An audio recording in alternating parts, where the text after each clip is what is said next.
Hello बच्चों, हमारा आज का टॉपिक है reproduction in Herdmania. BSc fifth semester का यह एक महत्वपूर्ण चैप्टर है। इससे कई एसएक्यूज और एलएक्यूज एग्जाम में आते हैं।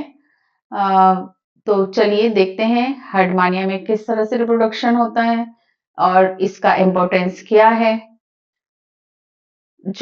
यह जो एनिमल है यह फाइलम कॉर्डेटा में आता है। आप सभी लोग जानते हैं कॉर्डेटा की क्या विशेषता होती है।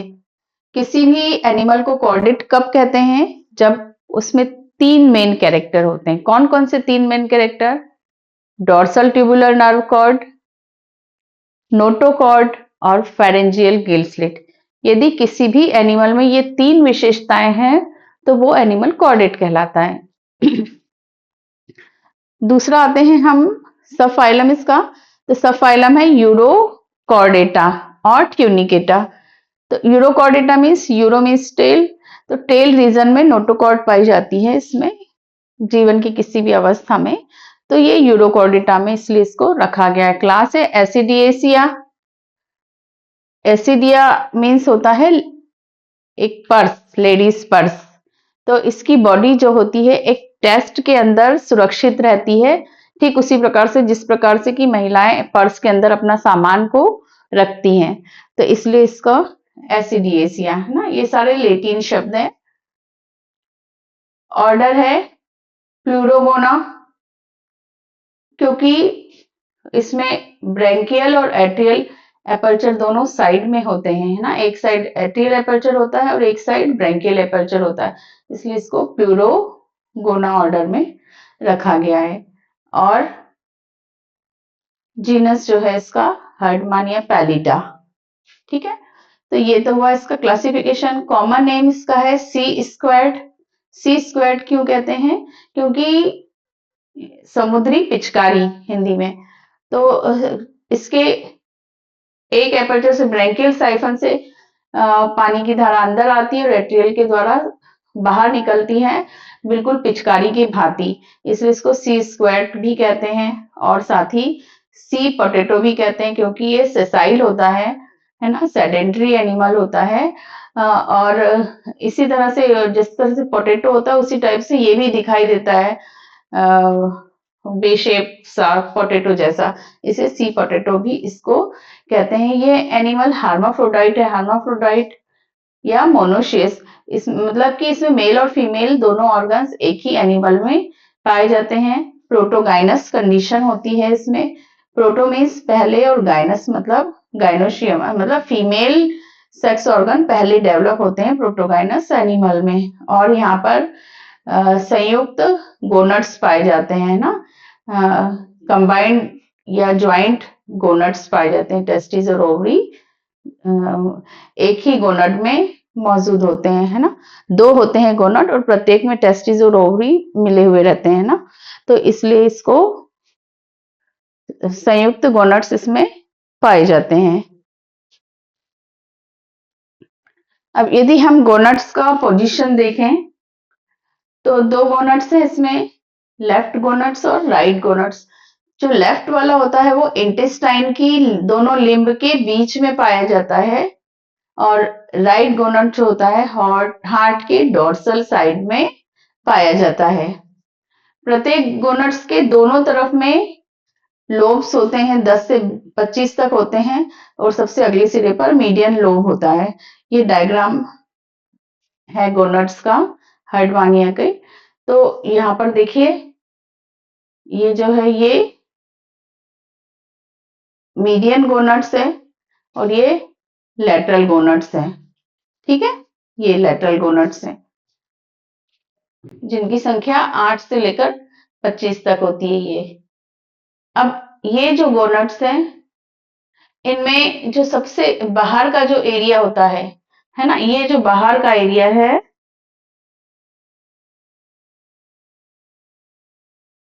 ये बाहर का एरिया ये कहलाता है टेस्टिक्युलर पार्ट। ये जो एरिया है बाहर वाला एरिया ये टेस्टिक्युलर पार्ट होता है। इससे स्पर्म डक्ट्यूल्स निकलती है ना, छोटी छोटी सी ट्यूब्यूल्स निकलती हैं, इन्हें डक्ट्यूल्स बोलते हैं, स्पर्म डक्ट्यूल्स। तो ये डक्ट्यूल्स निकलती हैं और ये डक्ट्यूल्स ओपन होती है वास डिफरेंस में। ये जो है ये वास डिफरेंस है, ठीक है, ये वास डिफरेंस है ये।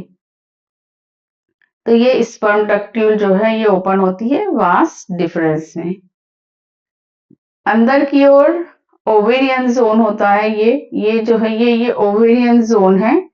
ये ओवेरियन जोन, यहाँ पर बहुत सारी स्टेजेस में फॉलिकल्स पाए जाते हैं और इनमें अलग अलग स्टेजेस में एग का डेवलपमेंट हो रहा होता है और ये ओविडक्ट में ओपन होता है। ये जो है ओविडक्ट है, ठीक है। तो इस प्रकार से ये इनका स्ट्रक्चर होता है। दोनों ही एनस के पास में ओपन होते हैं और जो वास डिफरेंस होता है वो ऊपर की तरफ में होता है और ओविडक्ट नीचे की तरफ में। ओविडक्ट की ओपनिंग होती है, वास डिफरेंस की ऊपर की ओर ओपनिंग होती है। तो इस प्रकार से ये इसके गोनाड्स का स्ट्रक्चर है। मीडियन लोब सबसे बड़ा होता है। इस एनिमल में प्रोटोगाइनस कंडीशन पाई जाती है, मतलब कि फीमेल गैमेट्स पहले डेवलप हो जाते हैं। इस कारण से यहाँ पर क्रॉस फर्टिलाइजेशन होता है। सेल्फ फर्टिलाइजेशन नहीं हो पाता क्योंकि पहले फीमेल गैमेट्स का डेवलपमेंट होता है ना। और ये फर्टिलाइजेशन होता है एक्सटर्नल। फर्टिलाइजेशन के पश्चात जो जाइगोट बनता है वो इसका स्ट्रक्चर इस तरह से होता है। ये सेल है जो कि घिरी हुई है, ये सेल है, ये सेल घिरी हुई है विटेलाइन मेम्ब्रेन से। ये जो मेम्ब्रेन है ये विटेलाइन मेम्ब्रेन है। सेल घिरी होती है विटेलाइन मेम्ब्रेन से। सेल के अंदर न्यूक्लियस है और न्यूक्लियस के अंदर न्यूक्लियोलस उपस्थित है ये। और यहाँ पर अंदर जो है ये योक मौजूद है ना, साइटोप्लाज्म में योक मौजूद है। बाहर की ओर इस सेल के बाहर की ओर भी दो मेम्ब्रेन होती है। ये मेम्ब्रेन कहलाती है इनर कोरियन और बाहर वाली ये जो मेम्ब्रेन है ये कहलाती है आउटर कोरियन, ठीक है। इनर कोरियन और आउटर कोरियन दोनों के बीच में ये जो स्पेस दिख रहा है ये स्पेस होता है इंटरकोरियनिक स्पेस। यहाँ पर इंटरकोरियनिक फ्लूइड भरा होता है, ठीक है। विटेलाइन मेम्ब्रेन और इनर कोरियनिक मेम्ब्रेन के बीच में जो स्पेस होता है ये कहलाता है पेरीविटेलाइन स्पेस। इसमें पेरीविटेलाइन फ्लूइड भरा होता है और फॉलिकल सेल्स होती है ना। तो ये जो फॉलिकुलर सेल्स रहती है कुछ तो ये विटेलाइन मेम्ब्रेन से अटैच रहती है और कुछ इस पेरीविटेलाइन फ्लूइड में उतराती रहती है, तैरती रहती है, ठीक है। आउटर कोरियन पर भी ये फॉलिकुलर सेल्स लगी हुई होती है, ठीक है। तो इस प्रकार से ये एग का स्ट्रक्चर है। एग जो है वो एक्सेंट्रिक होता है ना, बिल्कुल बीच में ना होते हुए एक किनारे पर एग होता है ना। देखिए यहाँ पर एकदम सेंटर में इस तरह से नहीं बना हुआ है, ये थोड़ा सा किनारे पे है। तो ये एक्सेंट्रिक स्टेज कहलाती है, स्थिति कहलाती है। तो एग जो है एक्सेंट्रिक होता है।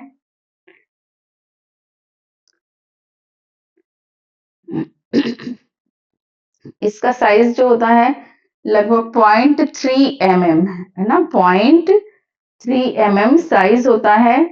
और ये माइक्रोलेसिथल होता है, योग की मात्रा कम होती है है ना, साइटोप्लाज्म में योग की मात्रा कम होती है और एक्सेंट्रिक न्यूक्लियस होता है। एग जो है विटेलाइन मेम्ब्रेन के द्वारा कवर्ड होता है ना। दो सेकेंडरी मेम्ब्रेन जो मैंने अभी समझाया आपको कि दो सेकेंडरी मेम्ब्रेन होती है, विटेलाइन मेम्ब्रेन, इनर कोरियन के बीच का स्पेस पेरीविटेलाइन स्पेस कहलाता है। ये सब अभी मैंने बता दिया आप लोगों को। स्पर्म का स्ट्रक्चर यदि हम देखें तो साइज जो होता है इसका 4 म्यू साइज होता है। हेड, नेक और टेल में बटा हुआ होता है स्पर्म। जो नॉर्मल जो टिपिकल स्ट्रक्चर है स्पर्म का वही स्ट्रक्चर इसमें भी पाया जाता है। फर्टिलाइजेशन एक्सटर्नल होता है, क्लीवेज जो है होलोब्लास्टिक होता है। होलोब्लास्टिक मतलब होलो मतलब कंप्लीट और ब्लास्टिक मतलब टूटना, है ना। तो एग जो है कंप्लीटली दो पार्ट में डिवाइड होता है ना। तो होलोब्लास्टिक, तो 1 से 3 तक जो क्लीवेज है वो नियमित होते हैं। तो 1 से 2 सेल बनी, 2 से 4, 4 से 8, है ना। तो इस प्रकार से जो है वो 8 ब्लास्टोमियर यहाँ पर बनती है। देखिए नेक्स्ट डायग्राम मैं बता रही हूँ आप लोग को। ये है एग। होलोब्लास्टिक क्लीवेज हुआ, एक कोशिका से ये 2 कोशिका बनी। उसके बाद में फिर दूसरा क्लीवेज हुआ, वो भी वर्टिकल, इसमें 2 से 4 बनी। फिर एक हॉरिजॉन्टल क्लीवेज हुआ, 4 से 8 सेल बनी, है ना। देखिए 1 2 3 4 5 6 7 और एक पीछे 8, है ना। तो इस तरह से 8 सेल बनी। इसके बाद में विभाजन अनियमित हो जाता है और ठोस बॉल के समान रचना बनती है जो मॉरूला कहलाती है। मॉरूला के बाद में आती है ब्लास्टुला अवस्था। बीच में ये ब्लास्टोसिल कैविटी होती है, ये टीएस ऑफ ब्लास्टुला है। तो ये बीच में ब्लास्टोसिल है और ये माइक्रोमियर, और ऊपर जो बड़ी सेल्स होती है वो मेगामियर होती है। ब्लास्टुला, ये अर्ली ब्लास्टुला का डायग्राम है, ये लेट ब्लास्टुला का है, जबकि ये सेल्स अंदर की ओर धंसना चालू होती है ब्लास्टुला में। तो ये लेट ब्लास्टुला का डायग्राम है। लेट ब्लास्टुला ब्लास्टुला अवस्था में कोशिकाएं जब अंदर धंसना शुरू होती है तो इस प्रकार से ये गैस्ट्रुला अवस्था आती है और इसमें 3 जर्मिनल लेयर का फॉर्मेशन होता है, एक्टोडर्म, एंडोडर्म और मेसोडर्म। और बीच में जो है ये आर्केंट्रॉन बन जाती है और ये ब्लास्टोपोर।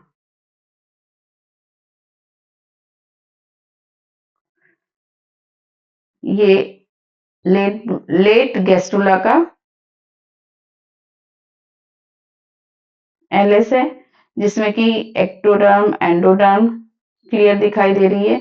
ये नोटोकॉर्डल सेल्स है। यदि टीएस देखें तो यहाँ पर जो है न्यूरल ट्यूब, नोटोकॉर्ड आदि का फॉर्मेशन होना शुरू हो जाता है गैस्ट्रुला अवस्था में। तो ये जो है ये इस तरह से मेडुलरी फोल्ड बने हुए हैं और ये ग्रूव है जो कि एंटीरियर टू पोस्टीरियर जाती है ना। चूंकि ये टीएस है तो ये टीएस होने के कारण क्या हो रहा है, एंटीरियर टू पोस्टीरियर ये रन करेगा। तो ये जो है ये मेडुलरी फोल्ड और ये मेडुलरी ग्रूव, है ना। बाद में क्या होगा, ये दोनों फोल्ड इस तरह से आपस में मिल जाएंगे, है ना। और न्यूरल ट्यूब का फॉर्मेशन होगा, फिर नोटोकॉर्ड का फॉर्मेशन होगा, है ना। तो इस तरह से इसे ये मेडुलरी ग्रूव है, मेडुलरी फोल्ड है। और अंदर की ये जो बड़ी बड़ी सेल्स है ये है एंडोडर्म। किनारे की जो सेल्स होती है वो मेसोडर्म होती है और बाहर की ओर जो ये एक्टोडर्मल सेल्स है। ठीक है। तो अब ये देखिए यहाँ पर थोड़ा सा और एडवांस स्टेज बताइए। यहाँ पर ये जो है यहाँ पर ये न्यूरल ग्रूव, न्यूरल फोल्ड का फॉर्मेशन इस प्रकार से, न्यूरल ट्यूब का फॉर्मेशन हो रहा है और न्यूरल ट्यूब के जस्ट नीचे की जो सेल्स है वो नोटोकॉर्ड का फॉर्मेशन कर रही है ना, नोटोकॉर्ड का। तो और यहाँ पर ये एंडोडर्म है और बाहर की तरफ एक्टोडर्म है। तो इस तरह से ये सेल्स में डिफरेंशिएशन धीरे धीरे होता जा रहा है। ये मैच्योर टीएस ऑफ एम्ब्रियो है लेट गैस्ट्रुलर स्टेज में, जबकि न्यूरल ट्यूब, नोटोकॉर्ड और गट तीनों का फॉर्मेशन हो गया है। न्यूरल ट्यूब के जस्ट नीचे नोटोकॉर्ड होती है, नोटोकॉर्ड के नीचे गट होती है ना। तो ये टीएस ऑफ एम्ब्रियो है। इसके बाद में एम्ब्रियो एंटीरो पोस्टीरियर, इसके बाद में जो एम्ब्रियो होता है वो एंटीरो पोस्टीरियरली लंबा हो जाता है इस तरह से। क्योंकि न्यूरल ट्यूब बन चुकी है जो कि एंटीरियर टू पोस्टीरियर फैली हुई रहती है, इसका अगला भाग फूला रहता है और जो नोटोकॉर्ड होती है वो केवल टेल रीजन तक सीमित रहती है और गट भी आगे से लेकर पीछे तक इस तरह से फैली हुई होती है। जब थोड़ा और जब विकास हो जाता है इस एम्ब्रियो में तो इस तरह से इस तरह से फुली फॉर्म्ड टैडपोल लार्वा हमें दिखाई देता है। एसिडियन, इसको एसिडियन टैडपोल लार्वा भी बोलते हैं। तो इस लार्वा का यदि हम स्ट्रक्चर देखें तो इस लार्वा में बॉडी पूरी जो घिरी होती है वो किससे घिरी होती है? ये मेम्ब्रेन से घिरी होती है, एक झिल्ली से। और इसमें एडेसिव पेपिला पाए जाते हैं। ये दो एडेसिव पेपिला हैं। एडेसिव पेपिला के ऊपर फिक्सेटिव प्लेट्स लगी होती है। ये प्लेट, ये फिक्सेटिव प्लेट और ये फिक्सेटिव प्लेट, जिसके द्वारा कि लार्वा फिक्स होता है। ये लार्वा का एलिमेंट्री कैनाल है। बाहर की तरफ में माउथ ओपन होता है फेरिंग्स में, और फेरिंग्स ओपन होता है इसोफेगस में। इसोफेगस स्टमक इंटेस्टाइन, और इंटेस्टाइन जो होती है वो ओपन होती है किसमें? एट्रियम में, है ना। और एट्रियम जो है वो एट्रियोपोड के द्वारा बाहर की तरफ ओपन होता है। ये जो न्यूरल ट्यूब है, इसका अगला सिरा जो फूल गया है, ये फूल करके बनाता है सेरिब्रल वेजाइकल। ठीक है, इस सेरिब्रल वेजाइकल में ये देखिए, ये ऑटोसिस्ट है, ये ऑटोसिस्ट है नीचे, और ये है ओसेलाई, है ना। ऑटोसिस्ट और ओसेलाई पाया जाता है। न्यूरल ट्यूब के ही जस्ट नीचे नोटोकॉर्ड होती है, जो कि केवल टेल रीजन तक सीमित है। टेल रीजन में ये टेल फिन भी मौजूद होते हैं और टेल मसल्स भी होती है, जो कि लार्वा को फ्री स्विमिंग में मदद करती है। और ये अनडिफरेंशिएटेड सेल मास है, जिससे कि विभिन्न प्रकार के ऑर्गन्स का बाद में डेवलपमेंट होगा। मतलब ये टोटीपोटेंट सेल है। और फेरिंग्स में नीचे की तरफ में यहाँ देखिए, ये एंडोस्टाइल है, और फेरिंग्स के पीछे की तरफ ही हार्ट का डेवलपमेंट हो रहा है ना, रूडिमेंट्स ऑफ हार्ट, है ना। अभी धीरे धीरे हार्ट का यहाँ पर डेवलपमेंट होता जा रहा है। तो इस प्रकार से ये लार्वा का स्ट्रक्चर है। ये जो मेम्ब्रेन है, बाहर की तरफ जो मेम्ब्रेन है, ये क्या कहला रही है? ये टेस्ट कहला रही है ना। जो लार्वा जिस मेम्ब्रेन से घिरा हुआ है, ये टेस्ट कहला रही है। तो ये फुली फॉर्म्ड टैडपोल लार्वा है। ये फ्रीली स्विम करता है और बहुत ज्यादा लंबे पीरियड तक, जब ये फिक्स होता है तो बहुत ज्यादा लंबे पीरियड तक नहीं फिक्स रहता है। लगभग 3 घंटे के अंदर अंदर इसमें मेटामॉर्फोसिस होना कंप्लीट हो जाती है। अब नेक्स्ट स्टेप में रिट्रोग्रेसिव मेटामॉर्फोसिस चूंकि इसमें होती है, तो रिट्रोग्रेसिव मेटामॉर्फोसिस में एक जो एडवांस टाइप का लार्वा होता है, उससे एक डिजनरेट टाइप का एडल्ट बनता है। तो यहाँ हमने लार्वा का स्ट्रक्चर देखा था कि ये बहुत एडवांस लार्वा था। इसमें तैरने के लिए टेल फिन पाई जा रही है, तैरने के लिए टेल फिन पाई जा रही है, नोटोकॉर्ड पाई जा रही है, न्यूरल ट्यूब पाई जा रही है ना। ये सेरिब्रल वेजाइकल पाया जा रहा है, ओसेलाई पाया जा रहा है, ऑटोसिस्ट पाया जा रहा है ना। और फिर ये adhesive papilla plus fixative plates भी इसमें पाई जा रही है। तो इस प्रकार से बहुत एडवांस है। जबकि हम एडल्ट हर्टमानिया का यदि स्ट्रक्चर देखें तो उसमें ये सारी चीजें हमें एडवांस कैरेक्टर्स ये वाले नहीं दिखाई देते। यहाँ तक कि जो हर्टमानिया होता है वो फिक्स्ड स्टेज में रहता है। तो जो रिट्रोग्रेसिव मेटामॉर्फोसिस होती है, तो इसमें सबसे पहले रिट्रोग्रेसिव मेटामॉर्फोसिस में फर्स्ट स्टेप में क्या होता है, ये जो लार्वा है ये फ्री स्विमिंग प्लैंक्टोनिक स्टेज से सेडेंटरी अवस्था में पहुंचता है। फ्री स्विमिंग प्लैंक्टोनिक स्टेज से सेडेंटरी अवस्था में ये लार्वा आ जाता है ना। सेडेंटरी मतलब फिक्स एक जगह पर जाकर के चिपक जाता है ये लार्वा, है ना। इसका फ्री स्विमिंग जो है वो खत्म हो जाता है ना। जो स्वतंत्र रूप से तैरता है उसके बजाय ये एक स्थान पर जाकर के, चट्टान पे जाकर के चिपक जाता है। उसके बाद में इसमें जो है जीओ पॉजिटिव और फोटो नेगेटिव, है ना। जीओ पॉजिटिव और फोटो नेगेटिव। जीओ पॉजिटिव मीन्स नीचे धरती की तरफ जा रहा ना, सिंक हो रहा है ये, तो जियो पॉजिटिव और फोटो नेगेटिव प्रकाश से दूर जा रहा है इसलिए फोटो नेगेटिव, है ना, मोमेंट होता है, जियो पॉजिटिव फोटो नेगेटिव मोमेंट होता है। उसके बाद में जो थर्ड स्टेप आती है वो देखिए यहाँ पर टेल और टेल फिन जो यहाँ पर एडवांस थी लार्वा में, यहाँ देखिए ये जो टेल और टेल फिन थी जो यहाँ पर एडवांस थे, ये यहाँ पर धीरे धीरे खत्म होने लगे हैं। यहाँ पर टेल फिन खत्म होने लगी है, नोटोकॉर्ड का भी डीजनरेशन शुरू हो गया है। यहाँ पर न्यूरल ट्यूब भी धीरे धीरे डीजनरेट होना चालू हो गई है, न्यूरल ट्यूब, ठीक है।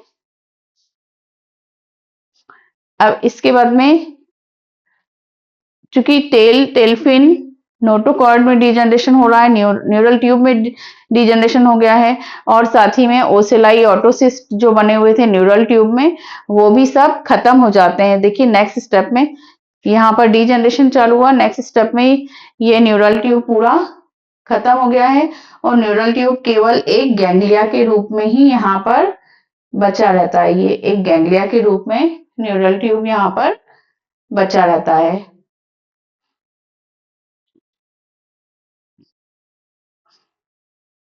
इसके अलावा फेरिंक्स में गिल स्लिट का नंबर भी यहाँ पर बढ़ जाता है, हार्ट का डेवलपमेंट हो जाता है, सर्कुलेटरी सिस्टम का डेवलपमेंट हो जाता है और गोनड्स का डेवलपमेंट हो जाता है। ये प्रोग्रेसिव डेवलपमेंट है। अब कुछ समय फिक्स रहने के पश्चात जो लार्वा है, लार्वा का जो है एडेसिव पेपिला और ये ब्रेंकियल एपर्चर माउथ जिसको की कहा है, इसके बीच के पोर्शन में बहुत तेजी के साथ में वृद्धि होती है, इसलिए ये जो लार्वा है ये घूमकर 180 डिग्री पर इस तरह से आ जाता है। यहाँ पर जो माउथ था वो घूम करके, चूंकि यहाँ पर विकास तेजी से हुआ तो ये चीज घूम करके यहाँ आ गई, ठीक है, इस तरह से। तो और दूसरे सिरे पर ये एट्रियल अपर्चर है, तो इस तरह से ब्रेंकियल अपर्चर और एट्रियल अपर्चर अपोजिट किनारे पर हो जाता है। ये जो है ये टेल फिन इनका सबका रूडिमेंट्री स्ट्रक्चर दिख रहा है जो कि डीजनरेट हो चुके हैं। जो न्यूरल ट्यूब है वो केवल न्यूरल गैंग्लिया के रूप में यहाँ पर मौजूद है।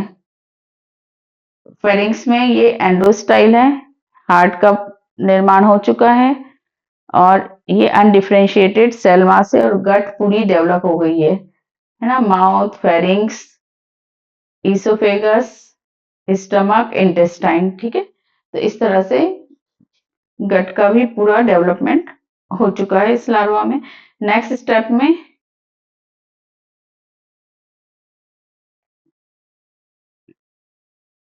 ये एडल्ट स्टेज का डायग्राम है। यहाँ पर हर tail fin, notochord, neural tube सब खत्म हो गई है, केवल न्यूरल गैंग्लियन है जो कि बचा हुआ है। गट वेल डेवलप्ड हो गई है, एट्रियम का अच्छे से विकास हो गया है, वेल डेवलप्ड हो गया है एट्रियम, और फेरिंक्स में गिल स्लिट्स का नंबर बढ़ जाता है। यहाँ पर जो फेरिंक्स होता है उसमें गिल स्लिट्स का नंबर यहाँ पर बढ़ने लग गया है, सर्कुलेटरी सिस्टम का डेवलपमेंट हो गया है, रिप्रोडक्टिव सिस्टम का डेवलपमेंट हो गया है, और ये जो एडहेसिव पेपिला है ये जो एडहेसिव पेपिला है वो ये इन्होंने फुट का निर्माण कर लिया है यहाँ पर, और ये टेस्ट और ज्यादा एडवांस कंडीशन में आ गया है और इस प्रकार से एक वेल डेवलप्ड लार्वा से डीजनरेट एडल्ट का निर्माण हुआ।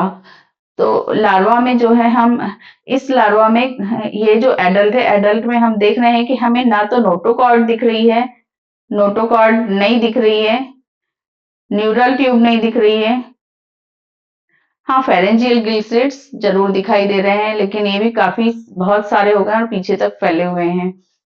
तो इस कारण से इस एडल्ट को या हर्डमानिया को बहुत समय तक जो है नॉन कॉर्डेट में रखा गया था क्योंकि इसमें नोटोकॉर्ड और नर्व कॉर्ड नहीं दिखाई दे रही थी, डॉर्सल ट्यूबुलर नर्व कॉर्ड। ना। लेकिन जब इसके रिप्रोडक्शन का अध्ययन किया गया और इसके लार्वा को देखा गया तो लार्वा में ये तीनों एडवांस कैरेक्टर मौजूद थे, फेरेंजियल गिल स्लिट, नोटोकॉर्ड और डॉर्सल ट्यूबुलर नर्व कॉर्ड। तो इस लार्वा के आधार पर ही इस एनिमल को कॉर्डेट्स में रखा गया और इसका एक क्लास जो है यूरोकॉर्डेटा बनाई गई। तो यह इसका महत्व है।